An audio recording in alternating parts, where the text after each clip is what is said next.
तो जय हिंद साथियों, आज की इस वीडियो में देखने वाले हैं आरआरबी एएलपी सीबीटी 2 का कट ऑफ मार्क्स क्या रहने वाला है। आरआरबी एएलपी सीबीटी 2 का आंसर की एनालिसिस के बाद अब आरआरबी भुवनेश्वर जोन का कट ऑफ मार्क्स क्या रहेगा इस वीडियो में पूरा डिटेल के साथ बताएंगे। ओनली ट्रेड क्वालिफाइड छात्रों का डाटा आ चुका है, तो चलिए आज की इस वीडियो में जानते हैं कि ओनली ट्रेड क्वालिफाइड छात्रों की संख्या कितना है और इसका कट ऑफ कितना जा सकता है। इस वीडियो को शुरू से लेकर एंड तक जरूर देखिएगा। चैनल पर नए हैं तो चैनल को सब्सक्राइब जरूर से कर दीजिएगा। इस आज की इस वीडियो में देखने वाले आरआरबी भुवनेश्वर जोन का यानी कि आपका ओनली ट्रेड क्वालिफाइड छात्रों का डाटा क्या है और इसका कट ऑफ मार्क्स कितना जा सकता है। तो चलिए फटाफट से हम वीडियो को शुरू करते हैं। आपसे ये रिक्वेस्ट हो कि वीडियो को शुरू से लेकर एंड तक जरूर देखिएगा। चैनल पर अगर नए हैं तो चैनल को सब्सक्राइब जरूर से कर लीजिएगा। वीडियो को लाइक नहीं किया तो वीडियो को लाइक जरूर से कर दीजिएगा। तो चलिए हम फटाफट से वीडियो को शुरू करते हैं। इससे पहले हम 12-13 जोन का डाटा बता चुके हैं। अगर देखना चाहते हैं तो डिस्क्रिप्शन में लिंक दे देंगे, प्ले लिस्ट होगा उसमें जिस भी जोन से आप होंगे उस जोन का देख लीजिएगा। तो चलिए हम फटाफट से वीडियो को शुरू करते हैं। रेलवे की पल अपडेट के लिए हमारे चैनल को सब्सक्राइब करना ना भूलिएगा। तो चलिए हम फटाफट से वीडियो को शुरू करते हैं। तो फ्रेंड्स यहाँ पर देख सकते हैं भुवनेश्वर जोन में टोटल स्टूडेंट ने अपना स्कोर कार्ड डाउनलोड किया था। तो यहाँ पर देख सकते 178 छात्र हैं, यहाँ पर देख सकते हैं, ठीक ना। तो चलिए यहाँ पर देख सकते हैं 85 नानने वाले छात्रों की संख्या 4 है। उसी प्रकार यहाँ पर देख सकते हैं वैकेंसी टेबल बिल आए हैं, यानी कि आपका वैकेंसी टेबल बिल आए हैं कि किस कैटेगरी में कितना वैकेंसी है और कितना गुना इसमें रिजल्ट दिया जाता है। यानी साइको के लिए CBET के लिए कितना रिजल्ट दिया जाता है, कितना गुना रिजल्ट दिया जाता है, पूरा डिटेल के साथ इस वीडियो में बताएंगे। इसलिए वीडियो को शुरू से लेकर एंड तक जरूर देखिएगा। पूरा पहले डाटा बता देंगे, उसके बाद लास्ट में हम कटअप बताएंगे कि आपका कटअप मार्क्स कितना जा सकता है भुवनेश्वर जोन में। तो चलिए हम फटाफट से यहाँ पर पहले इसका डाटा देखते हैं वैकेंसी वाइज। यहाँ पर जोन वाइज डाटा देखते हैं वैकेंसी का। तो यहाँ पर देख सकते हैं आरआरबी भुवनेश्वर हो गया। उसके बाद जनरल में 412 वैकेंसी था, EWS में 55 वैकेंसी, OBC में आपका 254 वैकेंसी था फ्रेंड्स। उसके बाद SC में आप बात करें तो SC में 141 वैकेंसी, उसके बाद ST में आपका 68 वैकेंसी और टोटल यहाँ पर इंक्लूड कीजिएगा, यानी कि टोटल वैकेंसी को इंक्लूड कीजिएगा तो 430 वैकेंसी है। तो चलिए फ्रेंड्स यहाँ पर देख सकते हैं 930 वैकेंसी है। इसका कितना साइको के लिए रिजल्ट कितना दिया जाता है, तो यहाँ पर देख सकते हैं 8 गुना रिजल्ट आपको साइको के लिए दिया जाता है। अगर 8 गुना इसका करते हैं UR का, अगर 8 गुना करते हैं तो यहाँ पर हो जाता है 3296। उसी प्रकार 55 को अगर 8 गुना करते हैं EWS में 440 हो जाता है। OBC का अगर 8 गुना करते हैं तो यहाँ पर 2032 हो जाता है। ST का अगर 8 गुना करते हैं तो 1128 हो जाता है। ST का अगर 8 गुना करते हैं तो आपका 544 हो जाता है। SC का 8 गुना कीजिएगा तो 1128 हो जाएगा। ST का 8 गुना कीजिएगा तो यहाँ पर 544 हो जाएगा। और टोटल यानी कि 930 को अगर 8 गुना करते हैं तो 7440 हो जाता है, ठीक ना। तो सिंपल सा यहाँ पर देख सकते हैं CBET में आपका टोटल रिजल्ट दिया जाएगा, यानी कि टोटल आपका रिजल्ट दिया जाएगा कितना, तो 7440 छात्रों का यहाँ पर रिजल्ट दिया जाएगा, ठीक ना।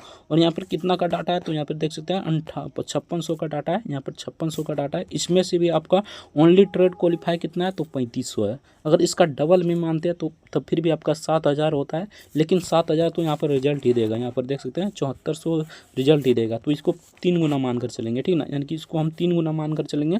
उसके बाद आपको रिजल्ट बताएंगे कि आपका फाइनल कटअप कितना बन सकता है, ठीक ना। यानी कि यहाँ पर देख लीजिए, अगर आप यानी कि CBT 2 के लिए कितना एडमिट कार्ड जारी किया गया था, तो यहाँ पर देख सकते हैं CBT 2 के लिए 15 गुना होगा, 15 गुना यहाँ पर रिजल्ट दिया जाता है और 15 गुना यहाँ पर आपका एडमिट कार्ड जारी किया जाता है, ठीक ना। यानी कि 15 गुना आपका वैकेंसी का 15 गुना एडमिट कार्ड जारी किया जाता है। तो यहाँ पर देख सकते हैं टोटल एडमिट कार्ड जारी किया गया था 13,950 छात्र। इसमें से मान लेंगे 12,000 छात्र एग्जाम देने के होंगे, ठीक ना। कुछ अब्सेंट भी होंगे, कोई कारणवश होगा, ठीक ना। यानी कि 1000 मान लेते हैं अब्सेंट होगा, यानी 1500 मान लेते हैं अब अब्सेंट होगा, तब फिर भी यहाँ पर 12,000 का डाटा हम लेकर चलते हैं, ठीक ना।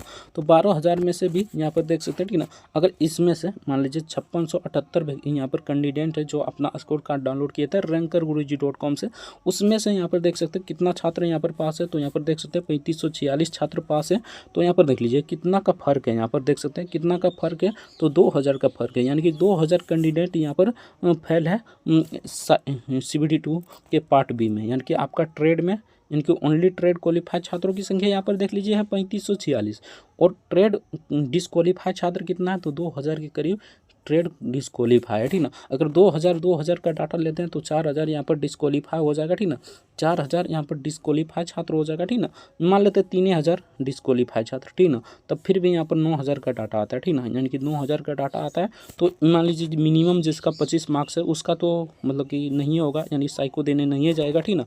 यानी कि उसका कैसे हो सकता है यार, 25, 30, 35, 40 से अबव ही रहेगा, ठीक ना, यानी 40 में यहाँ पर देख सकते हैं 3528 छात्र है, ठीक ना। तो इसी का डाटा हम देखेंगे, यानी 40 से ऊपर का ही डाटा देखेंगे। 40 से नीचे जो है 35 वो तो साइको देने जा सकते हैं, लेकिन उसका फाइनल मेरिट कभी नहीं बन सकता, ये आप लिख लीजिएगा, ठीक ना। इसलिए हम 40 के ऊपर ही डाटा रखेंगे, ठीक ना। तो चलिए यहाँ पर देख लीजिए वैकेंसी टेबल भी देख लिए। अब जानते हैं कि यूआर का कटअप कितना जा सकता है, ठीक ना। लास्ट में हम बताएंगे यूआर का कटअप कितना जा सकता है, साइको के लिए कितना हो सकता है, ठीक ना। उसके बाद आपका फाइनल मेरिट कितना पर बन सकता है, ठीक ना। इसलिए वीडियो को शुरू से लेकर एंड तक जरूर देखिएगा। तो यहाँ पर देख सकते हैं, अगर यूआर का यहाँ पर 412 वैकेंसी है, ठीक ना। इसका 8 गुना करते हैं तो यहाँ पर देख सकते हैं 3296 आ जाता है, ठीक ना। तो 3296, पहले इसको अच्छे से समझ लीजिए, इस टेबल को अच्छे से समझ लीजिए, नहीं तो कन्फ्यूजन होगा। बहुत सारे छात्रों इसमें ही कन्फ्यूजन होता है। जैसे कि यहाँ पर देख लीजिए 85 लाने वाले छात्रों की संख्या कितना है, 4 है, ठीक ना। उसी प्रकार 80 लाने वाले छात्रों की संख्या 30 है। 75 लाने वाले छात्रों की संख्या यहाँ पर देख सकते हैं कितना है, तो 169 है, ठीक ना। और 70 लाने वाले छात्रों की संख्या 582 है। तो यहाँ पर देखिए, ये मत मानिए कि 70 ही ला रहा है 582। अगर यहाँ पर 70 ला रहा है ये, ठीक ना, मान लीजिए 85 वाला छात्र और 80 वाला छात्र और 75 वाला छात्र भी इंक्लूड हो जाएगा 70 में। यानी कि अगर ये 85 ला रहा है, 75 ला रहा है और 85 ला रहा है, ठीक ना, 80 ला रहा है, तो यहाँ पर 70 के अबव नहीं जाएगा, यानी कि 70 से ऊपर नहीं जाएगा, तो बिल्कुल जाएगा, ठीक ना। यानी 70 भी वो ला रहा है, ठीक ना। तो कुछ इस प्रकार आपको देखना है, ये नहीं कि आपका मान लीजिए 55, यहाँ पर देख लीजिए 2800 कितना ला रहा है, तो 2865 है, ठीक ना। 65 पर कितना छात्रों है, 55 पर कितना छात्र है, तो 2865 है, ठीक ना। तो 2865, ठीक ना। तो यहाँ पर सब इंक्लूड हो जाएगा इसमें, यानी कि जो आपका 95 ला रहा है, ठीक ना, 75 ला रहा है, 85 ला रहा है, वो भी इंक्लूड हो जाएगा इसी में। 55 में अगर 85 और 70 ला रहा है तो 55 भी वो ला रहा होगा, ठीक ना, तो इसी में इंक्लूड हो जाएगा। तो कुछ इस प्रकार आपको समझना है, ये नहीं कि आपका 55 ला रहा है इतना तो यही छात्र, यानी कि बिल्कुल यही रियल छात्र है जो 55 ही ला रहा है। ये बेसी भी ला रहा है तो तब फिर भी ये इंक्लूड है इसमें, ठीक ना। उसी प्रकार हम डाटा बताएं, यहाँ पर देख सकते हैं 3546 टोटल छात्र है जो मिनिमम यहाँ पर 25 ला रहा है, ठीक ना। मान लीजिए वो 65 ला रहा होगा, 55 ला रहा होगा, वो भी 25 यहाँ पर ला रहा होगा, ठीक ना। तो कुछ इस प्रकार आपको देखना है, ये नहीं कि आपको इक्वल देखना है कि 40 में इतना ला रहा है तो 40 में इतना, सबको मत जोड़ना है, ठीक ना। सबको जोड़कर यहाँ पर बताया गया 3546 छात्र ऐसे हैं जो मिनिमम 25 मार्क्स ला रहे हैं, ठीक ना। तो कुछ इस प्रकार आपको देखना है। तो चलिए फ्रेंड्स, अब बताते हैं कि आपका कटअप कितना जा सकता है। तो चलिए यहाँ पर देख लीजिए आपका जोन वाइज, यहाँ पर देख सकते हैं यूआर में कितना वैकेंसी है, तो 412 वैकेंसी है और इसका 8 गुना की जगह तो कितना हो जाएगा, 3296 हो जाएगा। तो यहाँ पर देखिए इसको 3296 है, ठीक ना। तो यहाँ पर 3296 हम डबल कर मानेंगे, जैसे कि यहाँ पर देख सकते हैं अगर हम इसको डबल करते हैं 13 दूनी 26 हो जाता है, यानी कि यहाँ पर तो नहीं आएगा, ठीक ना। 60 पर हम मान लेते हैं, 60 पर तो 2100 हो जाता है, यानी कि इस पर ही मानते हैं, 60 पर ही मान लेते हैं, ठीक ना। 60 पर इतना है तो ये जनरल का कट ऑफ जाएगा, लेकिन जनरल में देख लीजिए ये भी शामिल हो जाएगा, यानी अदर कैटेगरी वाला भी शामिल हो जाएगा, जैसे कि ओबीसी, ईडब्ल्यूएस, एससी, एसटी।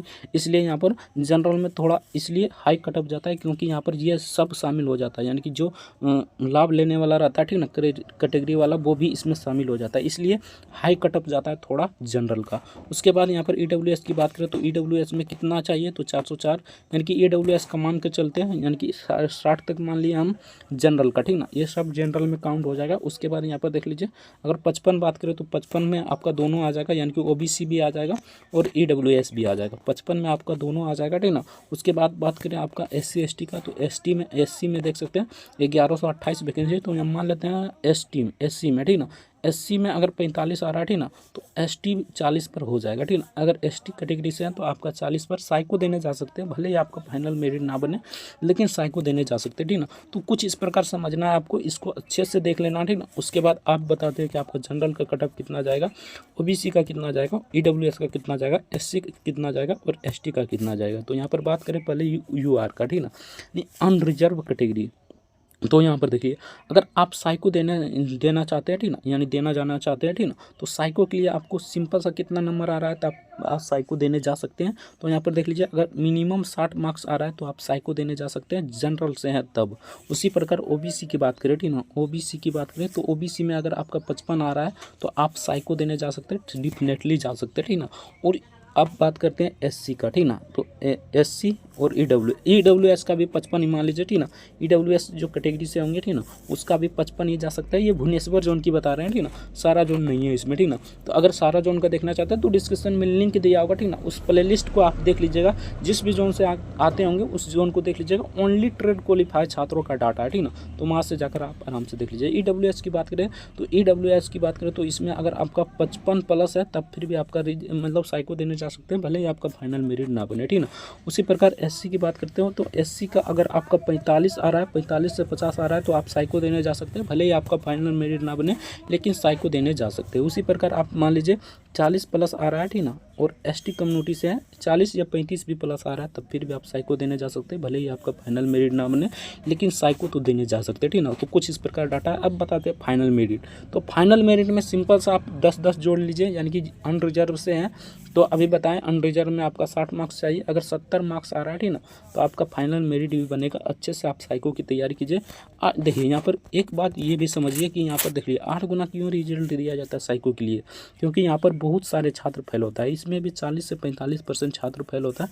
जैसा कि आप देखेंगे यहाँ की CBT2 में आपका पार्ट A होता है, पार्ट B होता है, उसमें ट्रेड होता है, ठीक ना। ट्रेड में कितना छात्र फेल था, उसी प्रकार यहाँ पर भी फेल होगा, यानी 8 गुना जो रिजल्ट दिया जाता है CBAT के लिए यानी साइको के लिए, इसमें भी 40 से 45% छात्र फेल होगा, ठीक ना। इसलिए यहाँ पर कट ऑफ थोड़ा कम जाएगा, ठीक ना। UR का बता दिए, UR का अगर अनरिजर्व से हैं आप तो अगर 70 आ रहा है तो आपका फाइनल मेरिट बनने की पूरी संभावना है। OBC की बात करें तो OBC में अगर आपका 65 आ रहा है तब फिर भी आपका तब 65 आ रहा है तब आपका मतलब फाइनल मेरिट की पूरी संभावना है। उसी प्रकार बात करते हैं EWS की बात करते हैं, ठीक ना। तो EWS की बात करते हैं, EWS में आप अगर आपका 60 या 62 नंबर आ रहा है तो फाइनल मेरिट की चांसेस है। आप साइको की तैयारी अच्छे से कीजिए, ठीक ना। उसी प्रकार SC की बात करते हैं तो SC में अगर आपका 55 प्लस आ रहा है, ठीक ना, तब आपका फाइनल मेरिट बनने की पूरी संभावना है। ST की बात करें तो ST में अगर आपका 50 या 45 ही मान लीजिए, 50 मान लेते, ठीक ना। नहीं, ST में अगर आपका 50 आ रहा है तो आपका फाइनल मेरिट बनने की पूरी संभावना है। इसलिए साइको की तैयारी अच्छे से कीजिए। यहाँ पर देख लीजिए एक छात्र ST कम्युनिटी से था, ठीक ना, और पार्ट 1 में अच्छे मार्क्स लाए थे। अगर हमारा उस वीडियो को नहीं देखें तो जाकर देख लीजिएगा, जिसमें हम बताएं कि 40 से 45 छात्र फेल, यानी कि पार्ट B में फेल, यानी ट्रेड में फेल। उस वीडियो को जाकर देखिएगा, ठीक ना। उसमें स्कोर कार्ड भी एक छात्र का दिखाए हैं जो ST कम्युनिटी से बिलोंग करता था, जिसका मार्क्स 62 आ रहा था, ठीक ना, और पार्ट B में वो फेल था, ठीक ना। तो